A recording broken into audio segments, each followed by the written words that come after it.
ഒമാനിലെ മുന്തിരി വിളവെടുപ്പ് കാലം രാജ്യത്തിന്റെ കാർഷിക മേഖലക്കും ഭക്ഷ്യസുരക്ഷയ്ക്കും വലിയ സാമ്പത്തിക ഉണർവാണ് സമ്മാനിക്കുക.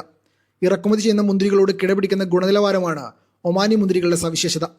ഇബ്ര വിലായത്തിലെ ആധുനിക മുന്തിരിത്തോട്ട പദ്ധതി ഈ വർഷം അവസാനത്തോടെ കൃഷിഭൂമി 290 മുതൽ 300 ഏക്കർ വരെയായി ഉയരും. ഇത് ഒമാനിലെ ആകെ മുന്തിരി കൃഷിയുടെ 35% അധികമായിരിക്കും. നിലവിൽ ഒമാനിൽ 220 ഏക്കറിലധികം സ്ഥലത്ത് മുന്തിരി കൃഷി ചെയ്യുന്നുണ്ട്. പ്രതിവർഷം 1100 ടൺ ഉൽപ്പാദനമാണ് ഇതിലൂടെ ലഭിക്കുന്നത്.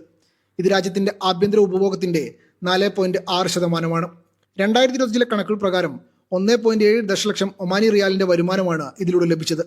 ഏറ്റവും കൂടുതൽ മുന്തിരി ഉൽപ്പാദിപ്പിക്കുന്ന വടക്കൻ ഷർക്കിയയിൽ 54 ഇനങ്ങളാണ് രജിസ്റ്റർ ചെയ്തിട്ടുള്ളത്. ദാഹിലിയയിൽ 21 ദാഹിറയിൽ 15 പ്രാദേശിക അന്തർദേശീയ ഇനങ്ങൾ വിജയകരമായി വിളയുന്നുണ്ട്. മുദേബി വിലായത്തിലെ സമദൽഷാനിൽ ആരംഭിച്ച 3ാമത് മുന്തിരി മേളയും ഈ കാർഷിക മുന്നേറ്റത്തിന് കരുത്തു പകരുന്നതാണ്. Media 1 Muscat.